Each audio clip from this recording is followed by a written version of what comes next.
to two parents who had grown up in Jewish families. And just before I was born, they had both become believers in Jesus. And so they were in their 30s, they've come out of a Jewish upbringing, and now they're trying to figure out a new way to live. And I feel like I grew up getting to watch them on this journey of trying to figure out, what does this look like to be Jewish and believe in Jesus? My mom's family included people who were ultra-Orthodox religious Jews. My dad's family was more secular. And my parents both had experienced a lot of trauma in their lives. My mom was a professional dancer in New York, and she'd experienced a lot of really hard things. And my dad actually was homeless in Manhattan for most of his teenage years and his 20s. And so when they came to faith in Jesus, they were so excited, but they were also so broken. And it was only the beginning of them healing and getting to know this new faith that they had. So I grew up seeing the good, the bad, and the ugly of what does it look like when your whole family will not speak to you on both sides of your family because of your parents' faith, or doesn't want to have a relationship with you at all. What is it like when your parents are saying they have a certain faith, but they still have behaviors from their past life before their faith? And how do you fit together all of your relatives being Jewish, and then you're trying to go to a church and your family very obviously doesn't fit in? And I grew up just trying to make sense of all of that. The first few years that I was growing up, my parents were new believers and they were really thriving in this new faith and excited about it. New believers in Jesus, and they had this vision to raise their kids in the Jewish cultural way that they were raised, but just adding Jesus as Messiah into it. But then when I was around 5 years old, things started to really go downhill. My dad entered a relapse of his drug addiction. He'd been a heroin addict on and off of the streets of Manhattan, like I said, for many, many years. Starting with getting back into drinking, then getting back into pills, and eventually heavier and heavier things. He struggled on and off with addiction really for the rest of my childhood, for the next maybe 10, 15 years. So even though we got this great start, I felt like it all started to very quickly fall apart.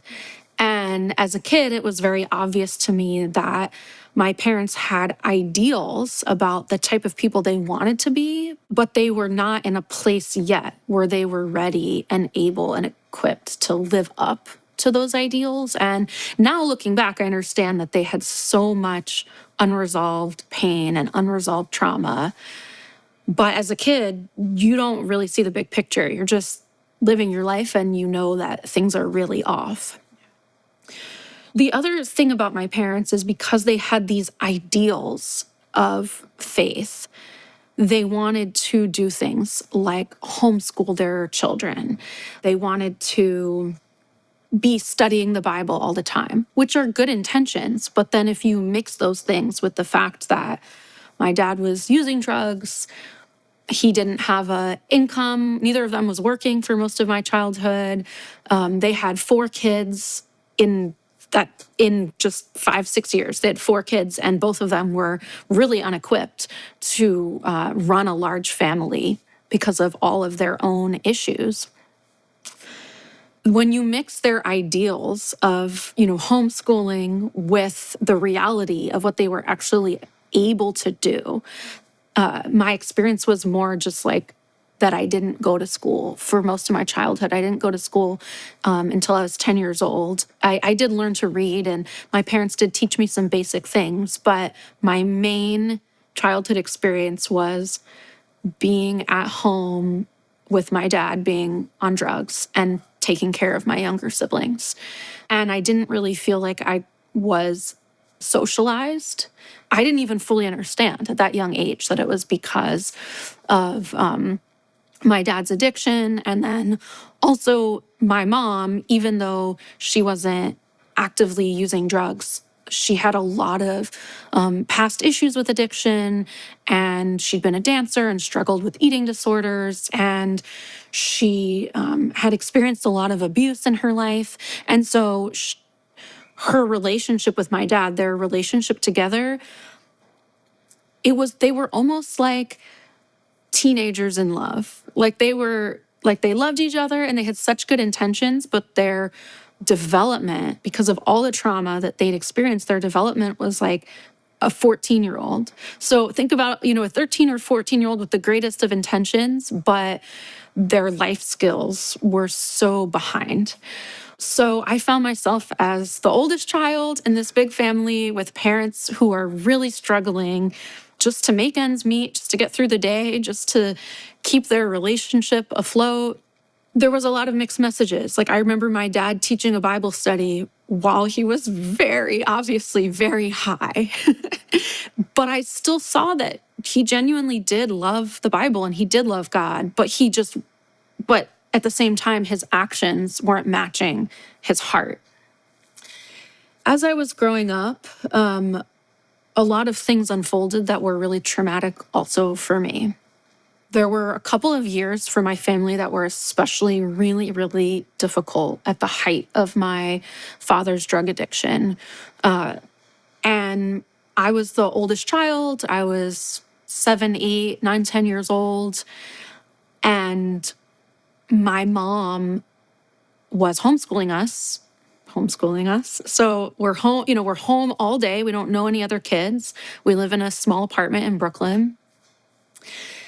And because this is before smartphones and Instacart and Amazon, if she needed to get anything done, if she just needed to go to the grocery store, get diapers or do whatever, she would have to go out, and we didn't go to school. So we were at home. And so I had a lot of experiences of being with my father while he was using drugs, unsupervised by any other adult. And again, because I didn't go to school, a lot of things I would end up doing in the day was like palling around with my dad. And he would take me to the methadone clinic, and I would hang around with him and other buddies of his, or he would take me to sell newspapers. There's an intersection in Brooklyn that's pretty well known, the intersection of Church and Ocean Parkway. And I used to go out there every day and sell newspapers on the street, at the intersection when I was 8 years old, and make cash for my dad to use to go buy drugs. And at the time, what's crazy is I actually felt special. Like I felt like, oh, my dad wants me to do something special with him. He trusts me, he needs me. Because as a kid, you crave love and affection and attention. And I didn't really understand that other children were going to school in these times where I was doing things like selling newspapers on the street. There was a lot of times where, my dad would overdose, and then I would be, calling 911. I was on my own with him. I would find him passed out. So then that built up into a lot of fear where if my mom was at home, sometimes she would go out at night to do different things, and I would just stay up. I would stay up all night because I truly was aware that if I went to sleep, he might overdose on drugs, and I had to be awake to call 911 if something happened. And sometimes I would try to flush pills down the toilet or try to get involved to be helpful in my own, way as a child. And sometimes I was even home on my own with all of my siblings. Sometimes my dad would just disappear, even like we wouldn't hear from him for days. And then we would get a call that he was in a ER somewhere. And so my mom would go to the hospital and leave us home, and she couldn't hire a babysitter because no one would babysit us, because any babysitter that ever came would say, oh, my parents will never allow me to come to your house again. How old were you at this point, and how old were your siblings? So I was 8 years old around this time, and my siblings were 6, 4, and 2-ish. I'm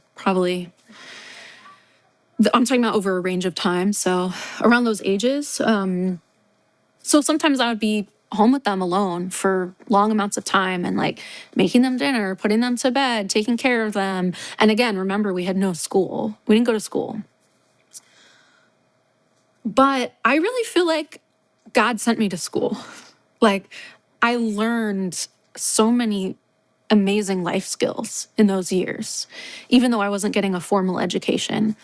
I would always create games and plays and stories, and I would write books, and I would always try to think of things to do to just keep my siblings busy. Because again, we're home all day with nothing to do in a small apartment in Brooklyn. Neither of our parents work. We're on food stamps.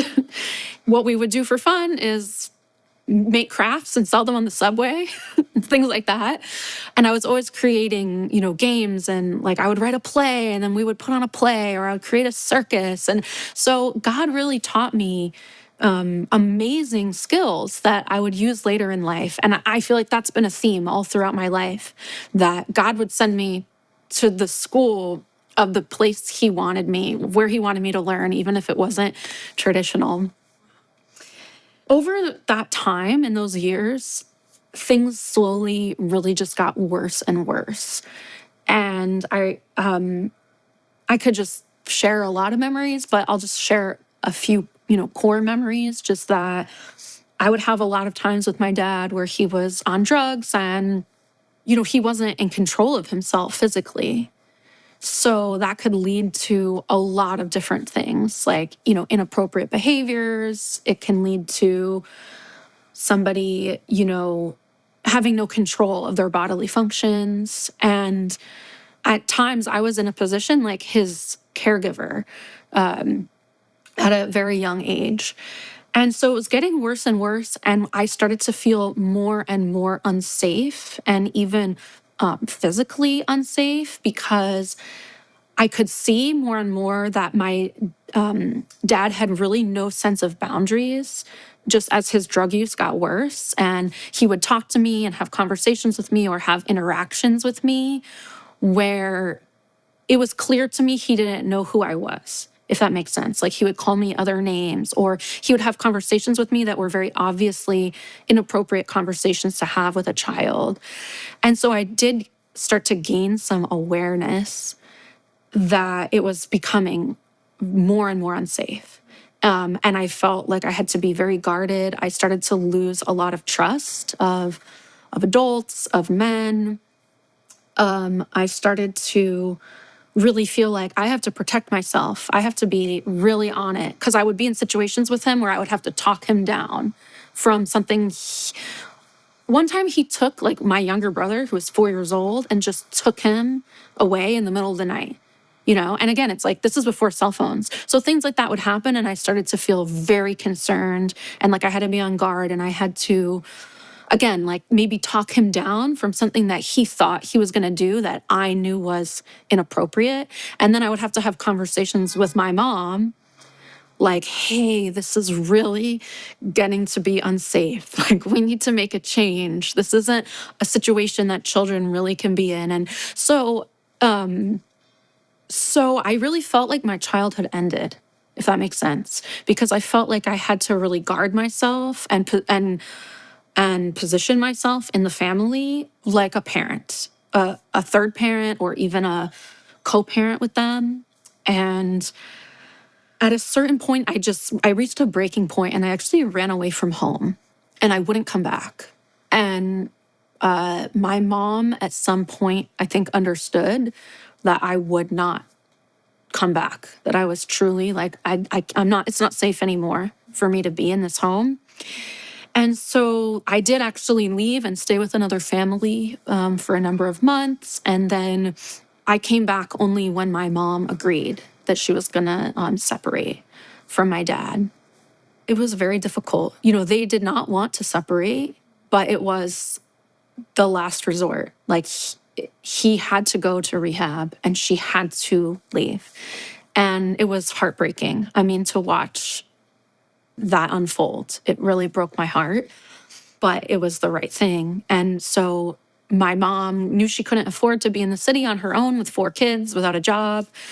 So she just packed us up. We moved to upstate where she knew somebody who got us a house, like that type of thing. We didn't know a soul, right? And we just drove away. And my dad went to rehab. And then I started to go to school for the first time after that, and started to, I feel like, come into a new season that I was very happy about. My dad was in rehab, and I went to visit him one time in rehab, and I swore to never go again because it was one of the darkest places that I ever have been in my life. Just the oppressive, toxic darkness of that place. It was like a check-in rehab facility for men in New York City on hard drugs. I actually never again in my life really felt safe, physically safe, around my father. Believe it or not, like a year later, my dad left the rehab. He didn't finish it. He left the rehab because he missed my mom too much. And I felt growing up like, again, like they were sort of like these 14-year-olds in love. You know what I mean? So they loved each other so much. They couldn't be apart, which sounds very sweet, but they also didn't have a great awareness of like, is this a good environment for children? You know? So my dad left rehab, and he showed back up at our door with no warning and just moved back in. And that was very difficult for me, but I accepted that it was what my mom wanted and that she didn't want to be alone. Now, as a wife and a mother, I can relate to her a lot more. But at that time, I was very angry. I was very angry. I felt that it was the wrong decision. My dad, he never fully went back to as extreme of drug abuse that he'd been in my younger years. But the rest of my childhood and my teen years, he was on and off. Sometimes he would have a good year, then he'd have a bad year. He would go to rehab, he would come back. So it just continued on like that for years and years, very unstable. I was very angry and had really lost a lot of my trust in people, trust in men. And I felt like it's all on me. No one's going to take care of me. No one's going to look out for me. I have to figure out whatever my future is, whatever my life is, whatever I'm going to believe about faith. You know, I saw everything from, my cousins who are Orthodox Jews to my cousins who are secular Jews.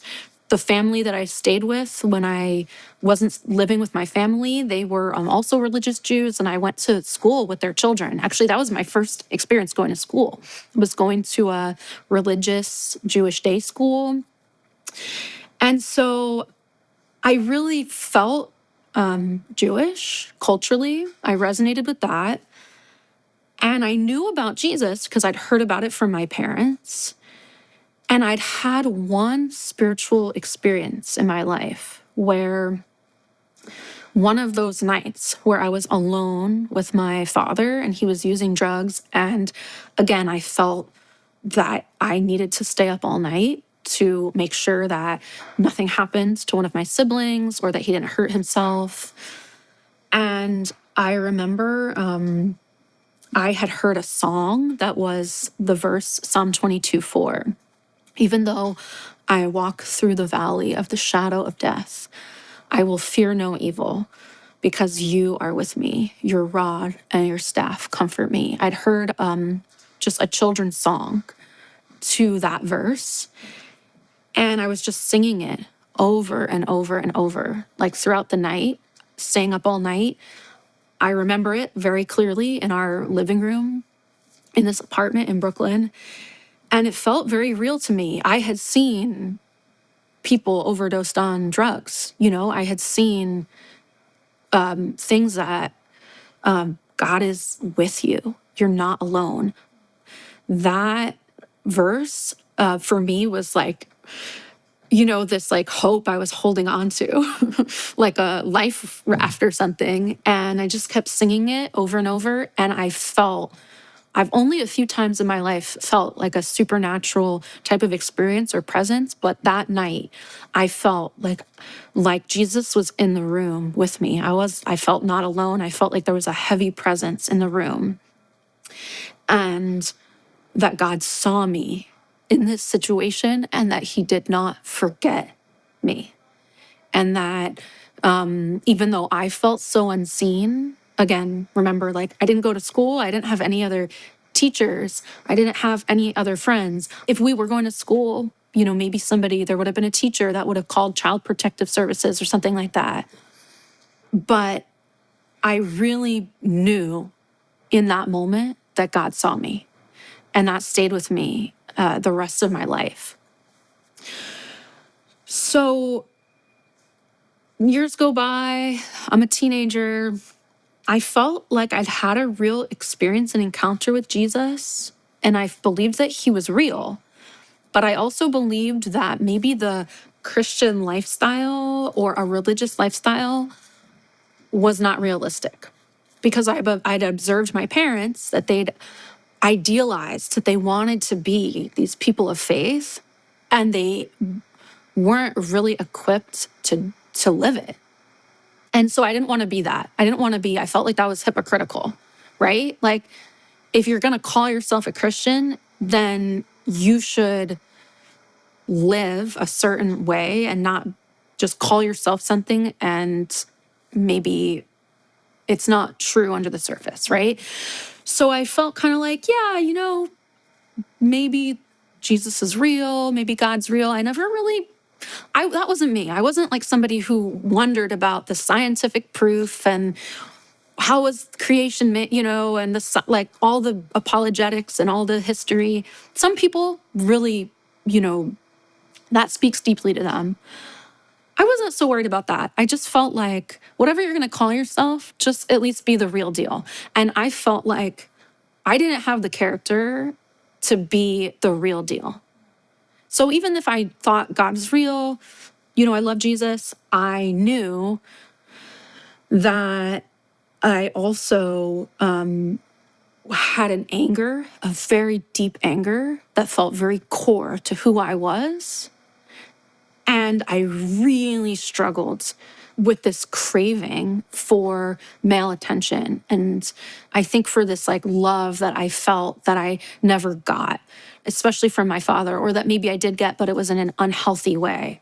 And so I've always had different boyfriends. Like my teenage years, I always had a boyfriend. And I also had another boyfriend that I was cheating on the boyfriend with. And I was always playing. Like I was like, and it was intentional. It wasn't like I wanted to hurt people. Like I would cheat on somebody with the intention of like, oh, I'm a man eater. Like they deserved it. Men treat women like crap. This is what they deserve. Like it was like this anger, craving for love and anger mixed together. And that's what that produced in me, was like, well, they shouldn't be so naive. Like they deserve to be hurt, And I hurt a lot of people. And I felt like no matter how many different guys I dated, no matter how many different relationships I was in, it never was healing. And so I just felt like, well, you know what? Like, this is just who I am. I'm not really cut out to be a person of faith, because I'm not really going to live that life. Like, that's not me. I'm not going to be playing the piano, wearing a long skirt, like cooking cornbread. You know what I mean? Like I had this image in my mind of like who I would have to grow up to be, and that wasn't me. And another thing is, because I was not really socialized as a child, you could say, right? Like how I really didn't go to school for my early childhood, I missed a lot of things developmentally. Which, like I said, I know now, looking back, that God provided exactly what I needed to become who he created me to be. But I also struggled with feeling like I wasn't really socialized as a girl. I noticed that a lot of the other girls that I went to school with had grown up around other girls and girlfriends and, cultural experiences as females that I never had had. And so I really struggled with my identity, and not so much in a way of like, should I start dressing like a boy or anything like that? But I really struggled with like, why am I not like the other girls? And I would date guys and then they would tell me like, you're not sweet like other girls, like you're masculine, or you're so like, why are you so intense? Like girls are not supposed to be like that. And I would get, I felt like I would get, even from other girls, they would say things to me like, you're not like us. And so that also was something that I felt that was very deeply painful to me. Like, why am I not sweet and innocent like these other girls? I just hadn't had that sweet girl childhood that they'd had. I'd missed it completely. And so I didn't know how to act feminine and the way that they acted. So years go by. I needed to go to college. I honestly didn't really have like this grand vision of what I would do. I just knew I wanted to live in the city back in New York because a lot of my friends were going to college in New York City, and I just always loved the city and loved the energy. And I decided to study theater, which is still actually, I look back and I'm like, that's so interesting that I did that, because I wasn't your stereotypical theater person. I wasn't like in all these shows and, dancing and singing and performing. I'd actually done almost none of that. But because of my experience growing up, I was always putting on plays and writing stories and writing a script. And there was something about me that just was so drawn to the art of teamwork. And that's how I saw theater. Like it's the art of teamwork. It's like you're bringing a team together to tell a story. And I'd really found a lot of comfort throughout my life in literature and in plays and in reading. And I loved I loved teamwork as an idea, especially as that older sister in a big family, of like, how do you bring people together in a way to create something that's really special, a memory or an experience. So I came to the city, I started to study theater, and for the first time in my life, I had all these people around me telling me that I was so talented and so gifted and so smart. And I'd never really heard things like that growing up. I think for my parents, it wasn't a big focus, as you might imagine, with everything they were going through. And I started to think like, oh, maybe I can really make something of myself. I also started at the age of 16, I started waitressing because, again, I had this pressure that it's all on me. No one's going to take care of you.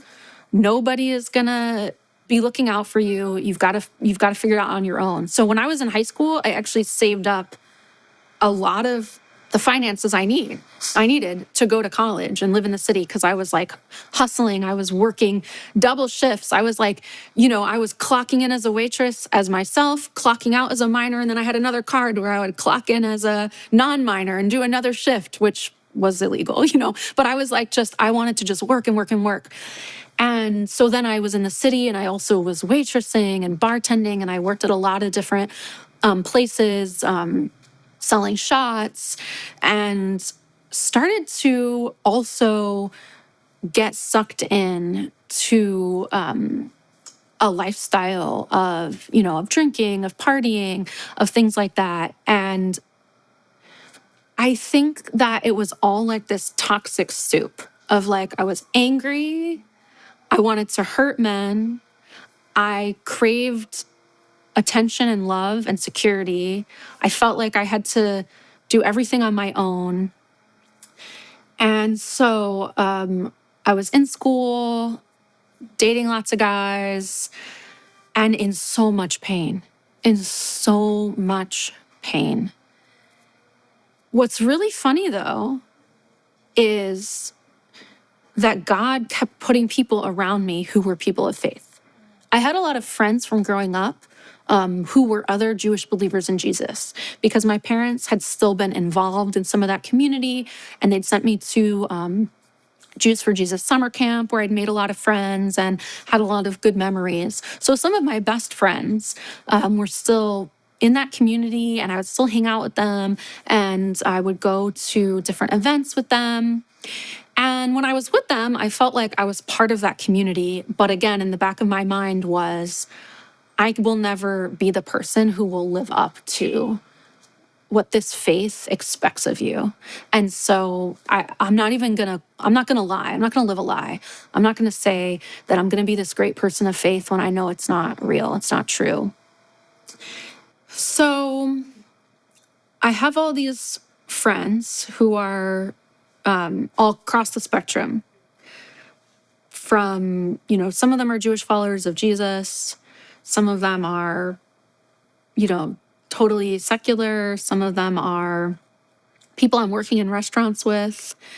And I had so many bad experiences in restaurants with men that just added on. It just piled on to my distrust and my hate. I had just so many experiences with just people that were in that world, drug dealers, older men who would take advantage of younger women. And so I just felt like I just became more and more guarded and angry.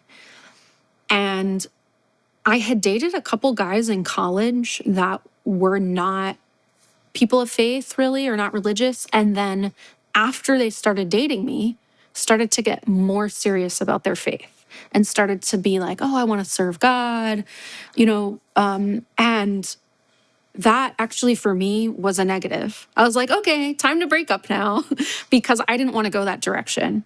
Along that journey, one of those people that I dated was David, who's my husband now. But at the time, he was one of many guys that I was talking to. And he also wasn't very serious about his faith. He'd been working also in the restaurant industry, like a similar lifestyle to me, and we really connected. But then we started dating, and like it had happened several times in a row, as soon as he started dating me, all of a sudden he's like, yeah, I need to get more serious about my faith.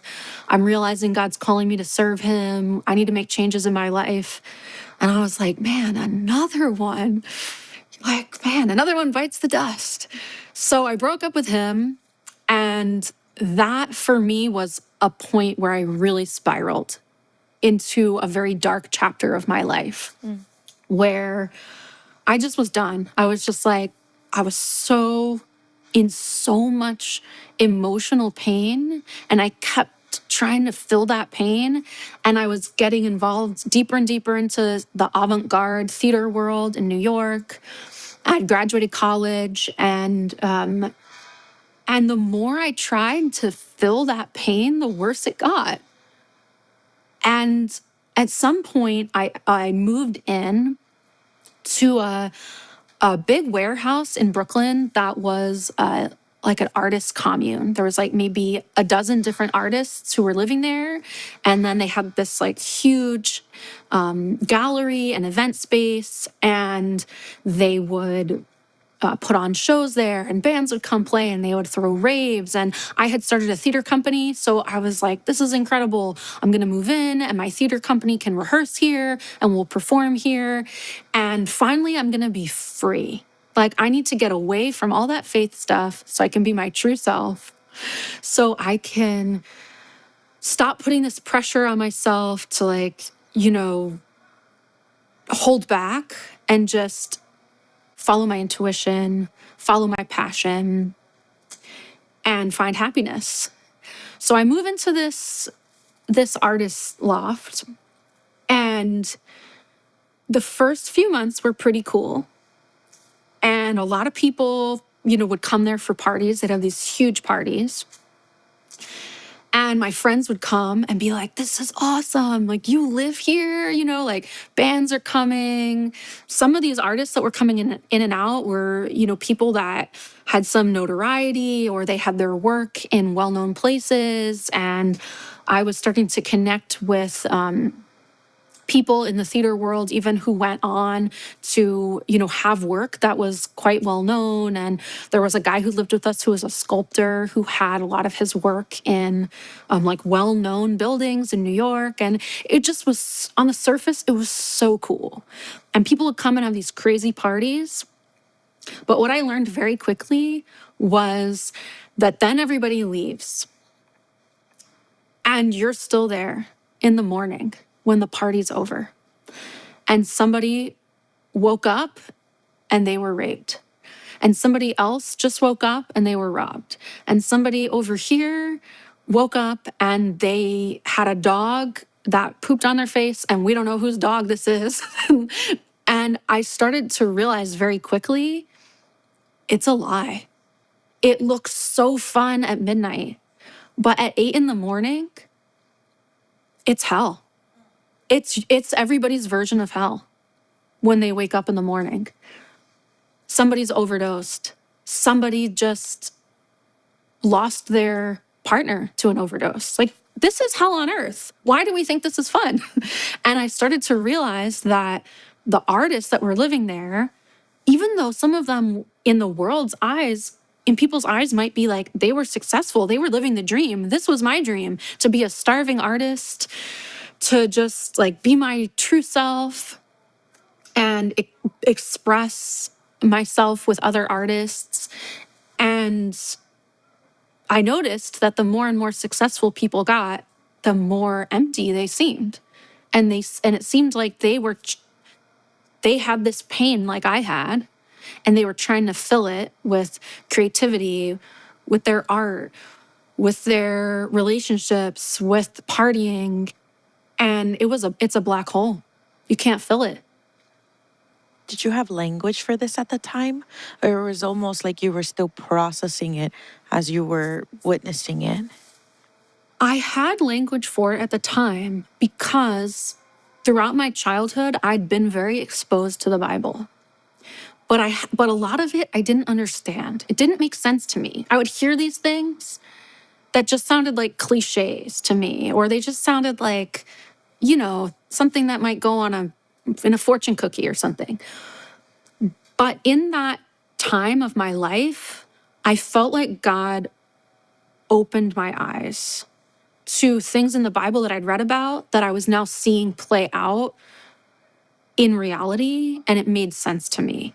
Like these ideas that I'd heard about, sin feels good or makes you happy for the time, but in the end, it leads to death.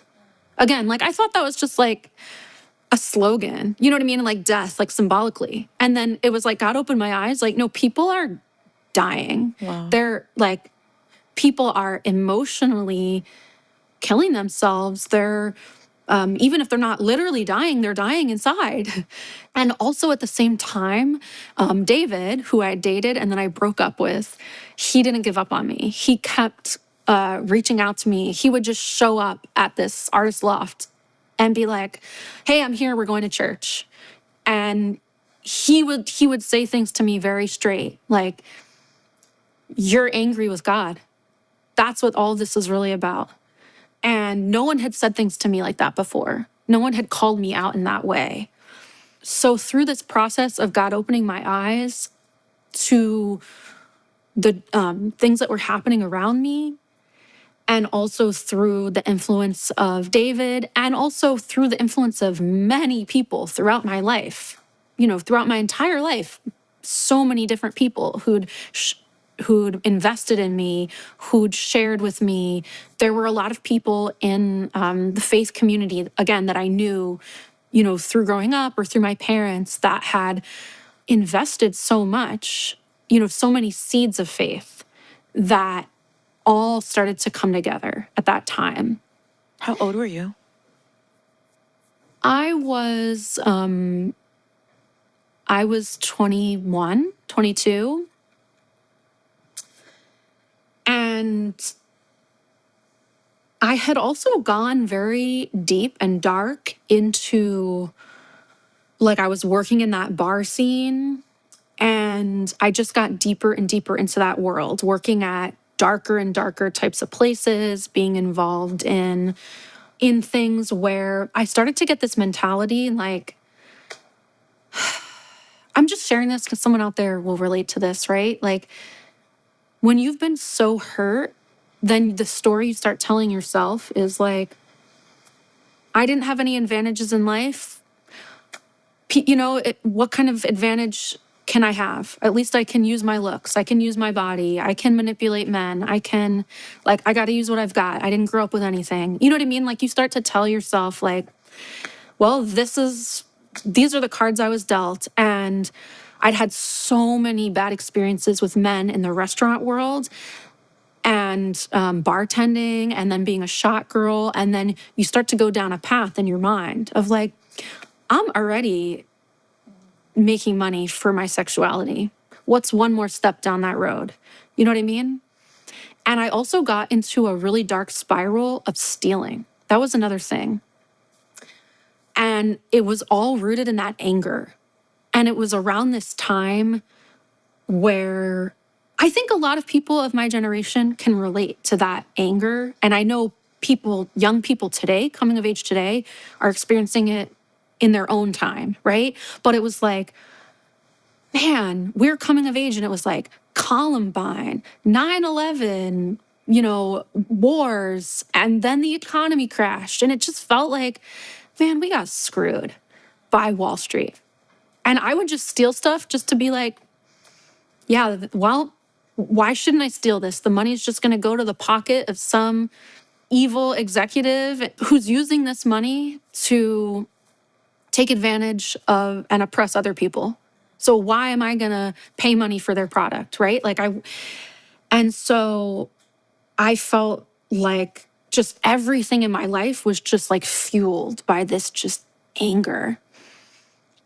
And at a certain point, I just had to have a conversation with God. Like, okay, I can't do the life that you ask people to do. So either I'm not going to do it and I'm just going to embrace the dark side, or you have to take over and live my life for me because I can't do that life. And that was the most powerful prayer I've ever said. Do my life for me. Just take over. And I had this experience the next few months after I prayed that prayer where it felt like God was just ripping the anger off of me. Like it was like scales, like it was armor. I remember sometimes even laying in my bed and feeling like emotionally being ripped open. And the anger was leaving, but it hurt to let it go. And so much of my identity of who I was that anger. So letting go of that anger to me was like, I don't even exist anymore. Because this has been the thing fueling my life. This has been the thing getting me up in the morning. This has been the thing sending me to class, to work, to my next shift, just hustling to survive in New York. It was all just this anger to prove people wrong, to try to have a better life than what I grew up with, to try to prove to people that I did have something to offer, that I was talented, that I was seen. I think it all came back to that I'd felt so unseen. So once I let go of the anger, there was nothing left. I felt like, well, that's it. I don't exist. I've died. And now just whatever's left is just whatever, God wants me to do, I'll just do. And again, all these verses from the Bible that I'd heard over the years, you have to lose your life to find it. You have to lay down your life to follow Jesus. Now it all started to click and make sense to me. And so that was it. I was just like, okay, there's nothing left. But God, whatever you want me to do, however I can serve you is great, because whoever I was, that person doesn't exist anymore. And so I got back together with David, who I realized had been a really, really important person that God had put in my life intentionally. And so we got back together, and he was going into ministry, and he was going to move from New York to Chicago. And so he was like, well, are you going to come with me or not? It was kind of like, it was on me to decide. And I did not want to be, in ministry again, because I felt like it's like you're setting this high bar and you're just going to be a hypocrite, because that was my fear. But I felt like, okay, well, you know what? I'm dead. I'm just here now. Whatever's left is just to serve God. And, David's moving to Chicago, and I don't know anybody in Chicago. So we'll get married and I'll go with him, and whatever he needs help with, I'll just help him. And so I spent the next 5 years of my life just like driving around a minivan that said Juice for Jesus on the side, like picking up kids to bring them to youth events, or which, by the way, I didn't even know how to drive. Like, I grew up in New York City. I didn't know how to drive. I didn't know how to cook. And I'm like now cooking for like ministry events. Like, I didn't know how to do any of these things. But again, God sent me to school. God sent me to his school to learn how to serve, how to just serve out of nothing, out of you have nothing to give, but you're just showing up because God sent you, and you're just there to be used by him, whatever that looks like. And I just said to God, hey, whatever you want to do, well, let's do it. But I did have this prayer sort of in the back of my heart, like, Lord, maybe one day there'll be something I can do where I can use my passions and my gifts and my theater training and my playwriting and my love for teamwork and bringing people together and storytelling. And, God, one day maybe there'll be some place where I'll be able to serve you with that.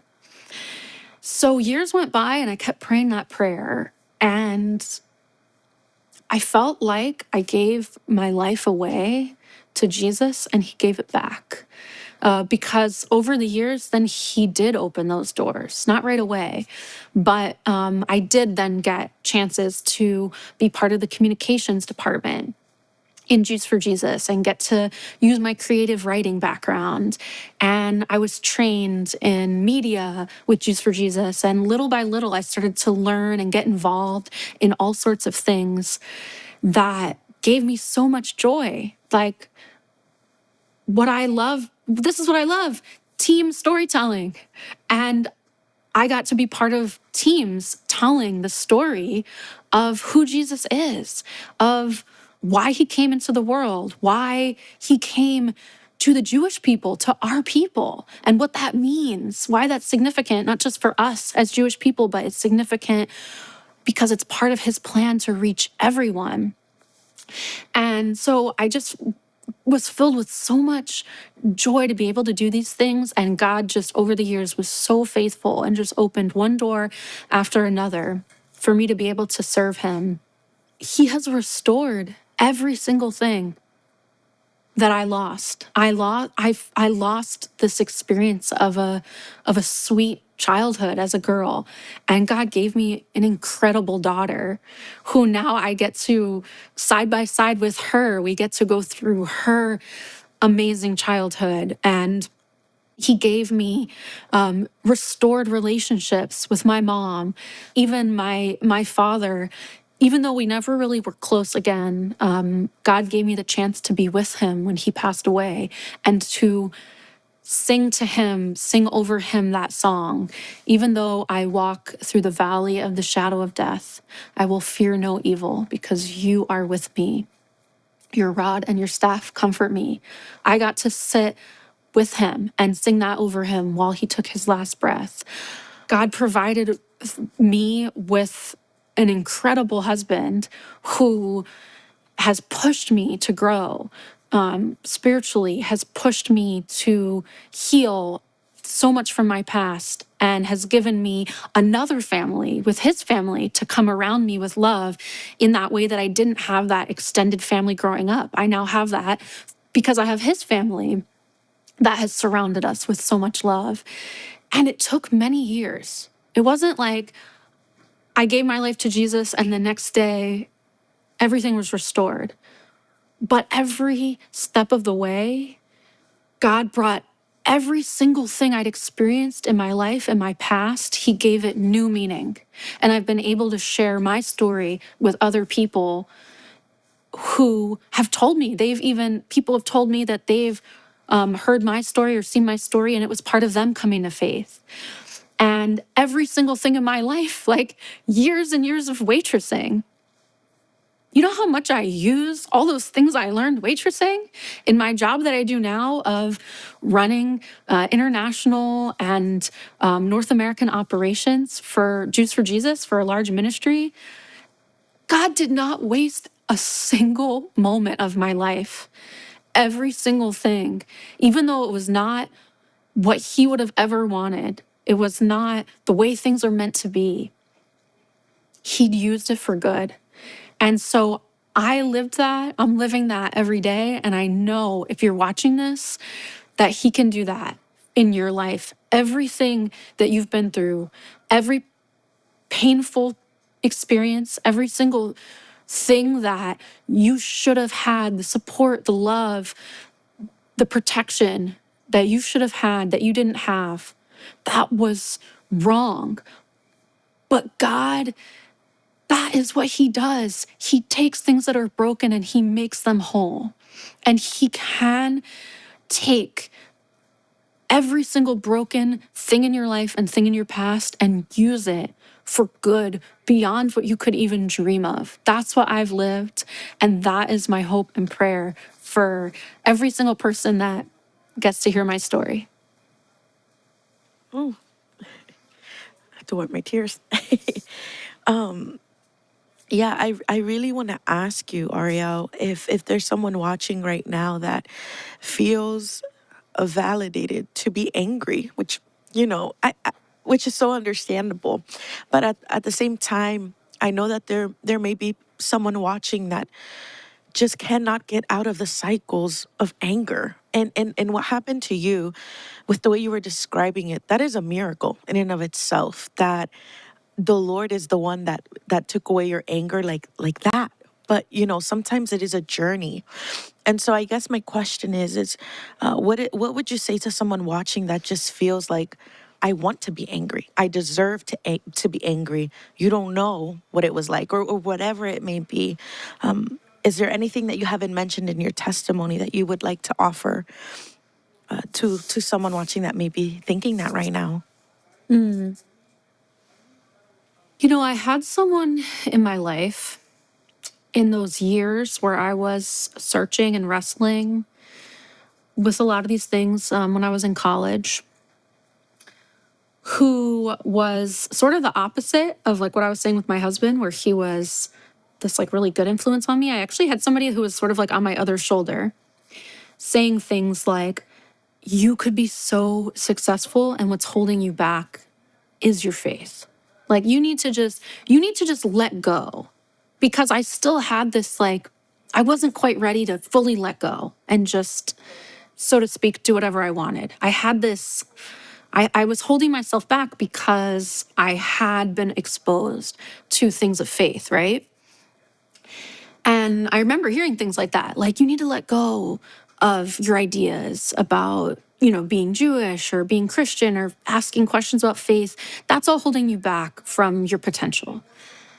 And I remember this person also telling me, if you don't pursue your dreams, and your dream is to be a famous theater artist, director, and playwright, which, by the way, that was never my dream. I didn't really have a dream. I just started getting involved in that, having fun. And there was reasons that I loved the theater world, but people gave me that dream. People around me told me, "Oh, you're gonna be one day, a famous artist. You have so much potential." And of course, you believe what people say about you, right? So I remember this person saying to me, "If you don't follow your dream of being a great artist, then that dream will die inside you and it will poison you. And you'll be resentful and you'll be bitter and dead inside. For some reason, I never forgot those words. And over the years, I've thought about them. And I've realized a couple things. One thing I've realized is actually he was right. Because if your dream is just to make a name for yourself and it's not about serving others, and you hold on too tight to that dream and you're just living for yourself, yeah, that will poison you inside. But I've also realized that anger works the same way. If you keep that anger inside, it will decay inside you. And so I realized at a certain point that all my anger was valid. It wasn't that it wasn't valid. And I think that's part of why it was so hard to let go, because you're like, I just want somebody to see me and say, I deserve to be this mad. I was treated so wrong. And I had to let go and say, you know what? I might never get from people who hurt me in my life. I might never hear the words I want to hear. Like, I might never receive the apology that I feel that I deserve to hear. But at the end of the day, this anger is killing me. And so if it can be valid, but I have to let it go. I have to give it to God. I have to lay it at his feet. I can't keep it as who I am because it's going to kill me. And I think that's where a lot of people get stuck, is they feel like their pain is valid, and it is valid. But Jesus took our pain, our sorrows. He felt them. He bore them on the cross. He felt every single ounce of pain that we feel. Him laying down his life and dying for us was him saying, your pain is valid. It is real, but I want to carry it for you. And so I think that anybody who can relate to my journey, I think I want to encourage them to say, everything you've experienced, it was wrong. Give it to Jesus. Not because it's easy to let it go, but because you need to be free. You deserve to be free. You should not have to live anymore in the bondage, in the captivity of things that you didn't deserve to happen to you. Give it away for your freedom. That's what I would say. You mentioned something that I wrote down because you kept repeating it. And so that for me was like a moment where I was like, I think the Lord is highlighting this as well. You kept saying that part of what kept you away from living a life of faith was that it looked too hard, or that it meant that in some way, shape, or form, you may be a hypocrite. And so for that person that is watching right now that may think that exact thing right now, where they are curious, or they have even these moments where they feel conviction, but the idea of going all in, too much, it's too difficult. What would you say to that person, as someone that now you've been living for Jesus all in for a number of years, and I'm sure you don't think that anymore, that it is something that requires you to be a hypocrite. So yeah, I just wanted to ask that if there's anything that you want to say to that, as as someone that once felt that way and you no longer do. Okay. Yeah. I want to say two things. One thing is that I had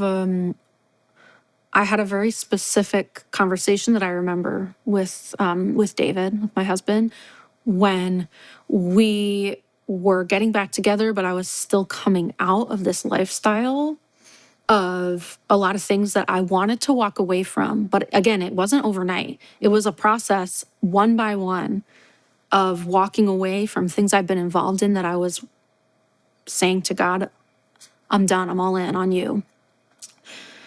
And I remember really struggling to let some of those things go. And I remember David telling me, you are so much stronger than you think you are. And he was right. I didn't believe, really, that I had the strength to push on, to do the right thing, to walk away from things that were hard for me to let go of. And I was stronger than I knew, and I also had God's strength with me. And so I think I actually believed that I wasn't strong enough, that I was too weak, that I was always going to fall back into those things, into those temptations, into those patterns of behavior. So one thing was just I stopped believing that lie. That's a lie. Those are the lies Satan tells us. I was strong. And with Jesus, I was even stronger. And so that's one thing I would say. And another thing I'll say is that God still stirs up things in me from my past, or even from the present, of things that I struggle with, or sin that's in my life, or something he's convicted me of, or pain around something from the past. But what I've come to, I think, understand is that when those things are being stirred up, that's because God wants to bring more healing. He wants to bring me deeper in with him. He wants to heal my heart again. And so I've stopped trying to look at those things as bad things, of like, I'm struggling, I've fallen into temptation, I'm not where I should be, I'm a hypocrite. Those are lies that we tell ourselves. And the truth is that God is working through every single situation in our life to bring us closer to him, to know us more deeply and more intimately. I learned a few lessons from giving birth unmedicated a few times. I don't know if I'm allowed to talk about that. I feel like it's very not G-rated. I don't know, for some reason. But I realized giving birth a few times that the pain is to bring new life. And you can either tell yourself, I'm afraid of this pain and I'm scared, and hold on and like clench tight. You're just making it worse. You're making it take longer. And if you let go and you say, this is pain, but God is going to use this pain to bring new life, new creation, then he can work. Then he can bring you through it in a way where you're empowered. You might be in pain, but pain is not bad. And that's another lie, that anything that's hard is bad, that anything that's pain is bad. Struggling, temptation, pain, these are things that God wants to use to glorify him, so he can show his power in your life, so you can be an encouragement to other people. And so that's, I think, been one of the biggest changes in my life in the last few years, as I've gone deeper in my relationship with the Lord, to reject the lie that that pain is bad, and to instead say, this is a sign that God is at work, and lean in. You just described what it means to truly be discipled by Jesus. Mm-hmm. I love that. Could you pray for those that are watching your testimony right now and are identifying with parts of your story, and maybe they're even recognizing that they are still under a level of trauma mentally? I can imagine, even as you were sharing your story, of just even the work of the Lord over your mind, over your memories. And so I just say that out to say, if you could just pray for those people that are in pain, but they want to give their pain to Jesus, or they're in that place where they are willing to try to give their pain to Jesus and see what that will be like. Could you pray for those people? Oh, Lord Jesus, I just thank you so much that you came into this world to set captives free. And a captive is someone who was taken. It wasn't their fault. They were taken against their will somewhere that they were never meant to go. But you came to set us free. And Lord, that's my prayer for anyone who's watching this who's experienced trauma. It's not their fault. Their pain is real. Just like captivity, they were taken by evil, and it should have never happened. But they don't have to live anymore in that captivity. Jesus has paid the price to set us free. He's opened the doors. Lord, I just pray that you would set so many people free in this generation, Lord Jesus. There's so many people. There's just so many people who are in so much pain, whether it's through things they've experienced growing up, ways they've been wronged, things that are happening in the world, the way that we just can't trust. We can't trust what people say and what's right and what's wrong. And there's so much misinformation. And Lord, would you just bring about a move, an incredible move of truth and healing in our time. And Lord, I pray for people watching this now, that they would experience your truth that would set them free. Amen. Amen. Ariel, who is Jesus to you?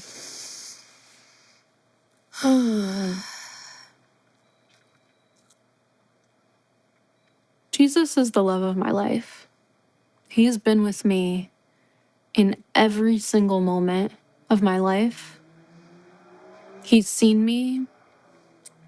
He's never left me.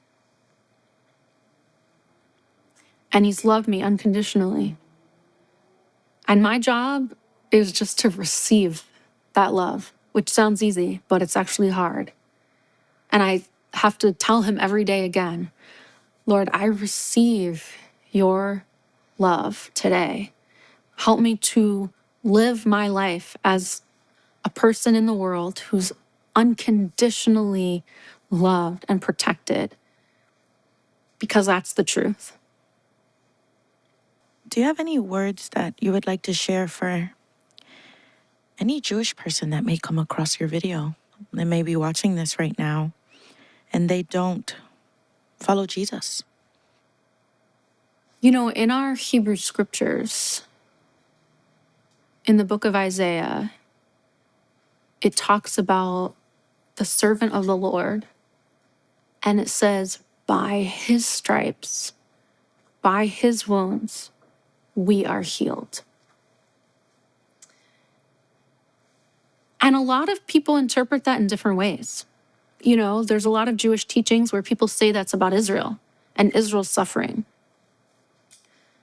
But I don't know anybody who's been healed by the suffering of our people. I've never heard of that. I think there's so much beauty in Judaism. I love Judaism. I go to a synagogue and I go through the Siddur and the liturgy, and to me, that's home. That's my people. That's our way that we express our love for God and our culture. But I don't know a single person that would say that Judaism healed them.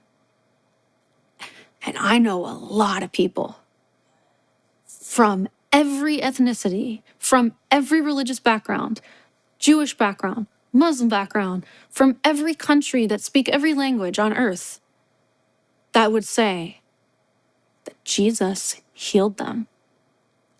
And they still continue on in their culture. They don't change culture, but they're spiritually healed by the Jewish Messiah. And I believe that that's what the prophets were foretelling in Isaiah 53. By his wounds, we are healed, that there would be a Messiah for our people that would come and lay down his life for the healing of the world. That's in our scriptures. And if you can find another person who laid down their life for the healing of the world, I'd love to hear about it.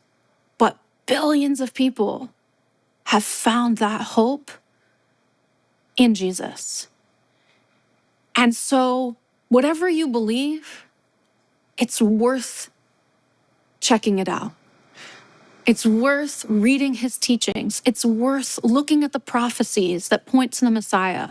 It's worth asking God to reveal the truth to you. The journey to find truth is going to be worth it when you find it. Whatever it is that you're scared of losing, tell that to God.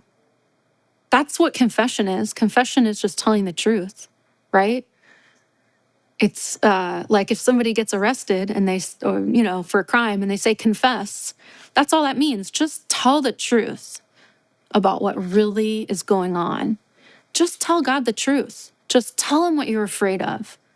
He can handle the truth. He's the author of truth. And then wait. Tell him the truth and then wait to see how he will answer and how he will reveal himself to you. And I believe that he will. Do you have any last words for those that are watching your testimony right now? I really struggled throughout my life, like a lot of people, feeling like I was different.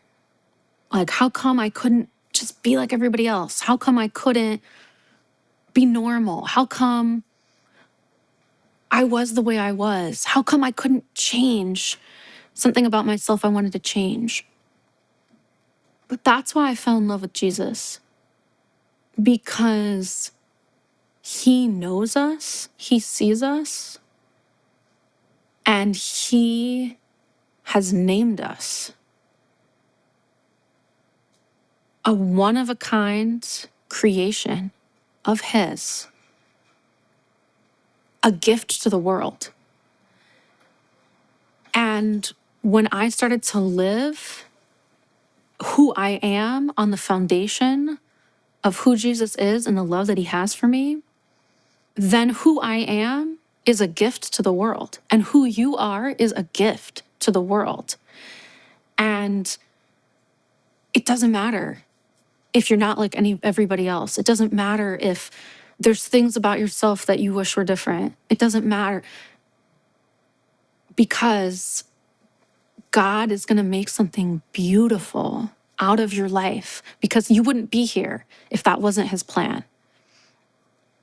And so if you feel like you're not normal, you feel like you've been through too much, you feel like you'll never be whole. I've had moments,